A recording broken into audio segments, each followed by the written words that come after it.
What are you not telling me? So all our presidential candidates went for debate and they asked them about fuel subsidy. P2B gave his opinion, Atiku spokesman gave his opinion, and Sowore begin the para for everybody. Now, I want you to hear P2B response. I subscribe and I maintain that you need to remove subsidy. Mismanagement of the proceeds should not be the reason for not removing it. What we should have done is that when we remove subsidy, we would have given the people alternative usage for the subsidy. What we have today is that that removal and the attendant resources being recovered is also being mismanaged and stolen. For example, we have received, according to them, 16 trillion. I said it before, go to my manifesto and say I will remove subsidy. We'll do it in an organized manner, and whatever we recover will be invested appropriately. And I just give you an example, because we have no time. Let's say you remove subsidy, and you decided number one thing a nation needs to develop is health. And today, our health is very poor, our primary care is very poor, where we are now have more maternal and child issues than countries like India. Assuming let me use 5%, you said that they saved 15.8 trillion, so probably about 16 trillion. So 5% of that is just about 800 billion. And if you decide today, our biggest problem is issue of primary care. If you decide to put primary care in each ward, just each ward, in each ward, today it will cost you, for my own studies, an average of 100 million naira for one. We have 8,809 wards. Only 10,000. I use 100 million naira for each. It will cost you 800 billion. Okay. If you decide today, we have issue now with kidney dialysis. We have over 25 million Nigerians have kidney issues. To build a kidney center, you need 200 million. And we need about 1,000 centers when we have less than 200. We need about 5,000 machines when we have less than 800. It costs you 200 million to do a center, and it costs you exactly 10 million to buy one machine. So you need 250. A 5,000 machine center, 1,000 center, and it's only 250 million. Times 1,000 is 250 billion. You still have 14.7. So it's what you use the money for. That is the problem. Yeah, we will use the money in an organized manner. But just to stay with you save it. If they have saved the money and decide to do like any other country, we would have had $10 billion added to our sovereign wealth fund, which if you add it today, we'll be getting about $10 billion every month, which we can use the purpose. So don't say because people use the money they're supposed to utilize very well for party, and you say no, we should bring back. What I've said is that people in government have asked Nigerians to fast. Okay. They cannot be fasting when Nigerians are fasting. Yeah. Removing the fuel subsidy is not the problem. Tasking us is not the problem. But what they are doing with the money now becomes the problem. You all will remove fuel subsidy because you believe it will destabilize the economy. And still, we are facing worse economic situation than when the subsidy was there. So the removal is not the problem, but where the money is going is the problem. Now, I want you to listen to Rotimi Amechi respond. That is Atiku spokesman who listen. Nigeria is in a state of shock. More people are dying every day. The reason why people are dying is that when I tell Nigerian economists that we have no economy, they say it's not true, we have an economy. But an economy that does not provide money in the pocket of Nigerians is not an economy. Any economist who says we are making progress and there is poverty in the pockets of Nigerians must be a very bad economist. Now let me give you figures. Now, currently, we have 11.8 million vehicles. Industries are not working, so we assume that consumption of the industries are not as much as the vehicles. Where is this subsidy money going to? It's going to the private pockets of your president. I call them Alibaba and the 40 thieves. If anybody goes into office as president and allows you to continue to suffer, the president is a wicked man. It will take us 2-3 years to be able to revert this economy to a productive economy. Anybody who tells you that is a magician. If he tells you that in 1-2-3 years he will turn the economy around, is a person of the mind. What Vice President Atiku is proposing is not to deviate from removal of subsidy or not. He's saying that in the first 4 years that we take back this office, we will put money in the pockets of Nigerians to be able to buy this fuel. And we're not funding. Can you listen? Can you listen? Thank you. Please, can you listen? Thank you. I'm coming to the how. The how is we will encourage local production. We will always subsidize local production.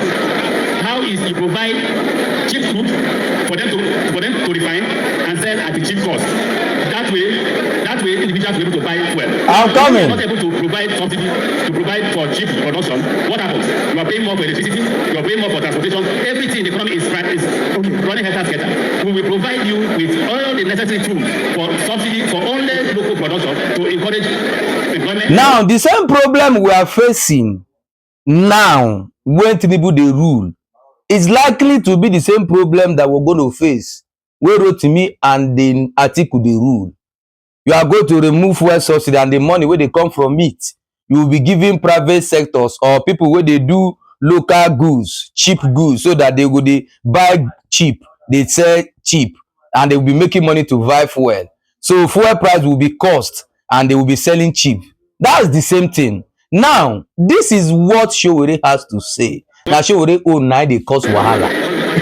Talking fuel subsidy, where you stand? Should we remove fuel subsidy? And if we do, what do we do with the savings? If there's anyone who has been consistent about non-removal of fuel subsidy, it has been me. And it took Amechi and his principal almost 10 years to catch up with me. They have now reversed their position on fuel subsidy. The question about subsidy is, who are you subsidizing?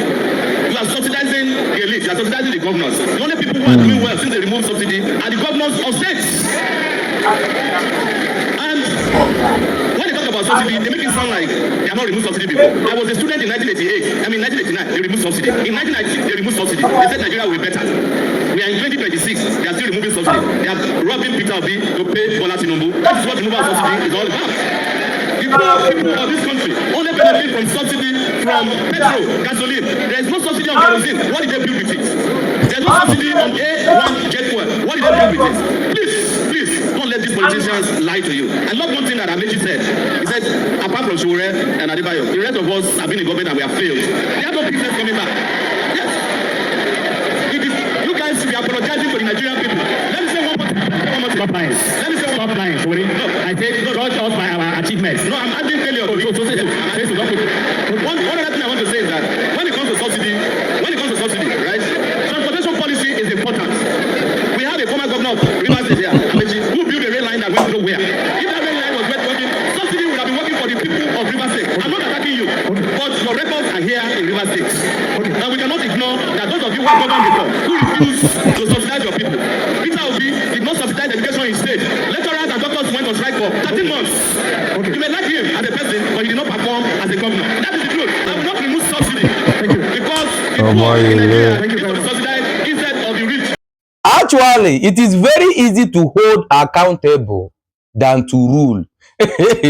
This is one of the reasons why people they thought say Omoyele Sowore no get that ambition to rule Nigeria or to become the president. In a conference where they ask about fuel subsidy, you are there holding people accountable, calling them out for what you don't even know how it started and ended. Instead of you to tell us your own ambitions, tell us your own plan, tell us your vision, you are there telling us that you never ruled before and we should be holding people who has ruled, people who did not subsidize this or who did not subsidize that. Now, after Sowore made this accusation on Atiku spokesman Amechi and Peter Obi, now listen to Amechi response. You turn on the mic. I know Sowore very well. He knows I know him very well. Saying to the gallery will not make you win the election. He will not win. Now, why Sowore will not win is not you shouting. There are no more than 24,000 lawyers who are here, and there are 3 million voters. So 24,000 should vote for Sowore and see whether he will win. That's not the issue. Let's go to what he said. Who are those from Lagos? There is Lagos and Lagos Ibadan Railway. Is working or not? In my time, it was working. It was happening to Tinubu. There is Abuja Kaduna Railway working or not? What happened?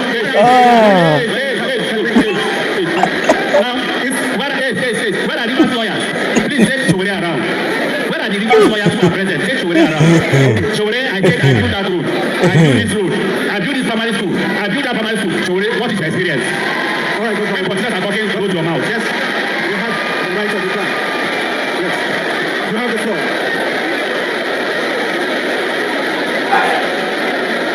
You have 1 minute. One thing I hate about politicians is when they are trying to defend themselves, they will start telling us things that they did with people's funds, public funds. Tell me one of the reasons why somebody that was using public funds to do work that you did not even finish, you will come out and start telling us what he did with public fund, and now taking accolade on himself. Amechi, the roads and the rest of them you did it with public funds. What was the thing? What was job opportunity that you created when you were the governor? Because most of una don't know how to create job opportunity, and una don't even know how to rule. If not because of influence and power that fall on una, because of una political connection, some of una not even qualified to be leaders. Now that was Amechi response. I want you to listen to P2B response. Let me join others in standing up. Please, mine will not be, I'm not answering, I'm not defending anything. I'm happy that most people from around here. Thank you. Doctors were on strike for 13 months. The only thing doctors have never said is why they went on strike. If anybody here can tell me why doctors went on strike, then I defend it. When I became governor, there was no single school of nursing accredited in Anambra State. Our university did not have a teaching hospital. Our hospitals were not accredited. And I decided after several months to deal with our doctors. When I put money in general hospitals, they transfer it to somewhere else. And I decided, wait a minute, and I decided I'm going to work with the agencies, schools owned by the churches, hospitals owned by the churches and everything. And I started funding them like the ENU and everything. The judges said I'm supporting private sector. And we had a disagreement. If the doctors are very effective, in 13 months, there was no man's death. That means something is missing. Because after 13 months, we are still alive. And they were strike. Today, go to Anambra State. We have the highest number of schools of nursing, midwifery, and any other state. We have three teaching hospitals. Three teaching hospitals from our own university teaching hospital to ENU to Boromeo, that teaching hospital today. Because of that decision I took. So it's very simple. If I get into government, anytime the sectors will annoy, if annoying them means that we will do well, we will do that. Thank you very much. Now, in the market, there are people that is actually there, the producer and the consumer. P2B is more of the producer, while others are more of the consumer. Any reason or anything where P2B did, he has reason why he take do am, and he did it because of people. In say when he enter office, is either terrorists are ruling or he's the one ruling. The accusation wey they give am say doctors was on strike. When they were on strike, he was still paying government institution, private institution to take care of people. They went on strike because of their disobedience towards people, not P2B. Now, if you listen to this their debate, if you're a critical somebody that loves a nation builder, you want Nigeria to be great, you know that P2B is the right choice. Let's not just beat around the bush. But with the way Nigeria politics is working, it still look like Tinubu will still retain. But P2B still remain the right person that will rescue Nigeria from this thing that we are facing. Others don't even know what investment is. They don't know what service is. They don't know all those things. But P2B will tell you that if they did not invest this money, they will save it for other purposes. Choose an economized person over consumer. My videos are not follow mentality. I not talk and make it sweet upon anybody. Now as the matter be, they talk am. Follow my page and share my video. To collect power from these people, the youth need to rise. If you all want change, we are not going to get it through the old method that we need many godfatherism to enter. Because if all this godfatherism enter, history will repeat himself again. And in an Igbo adage, they used to say, if that means say you are a mumu person. Waiting do you where your papa buy, do you again where your mama buy, that means say you are the cause of your problem, not for children.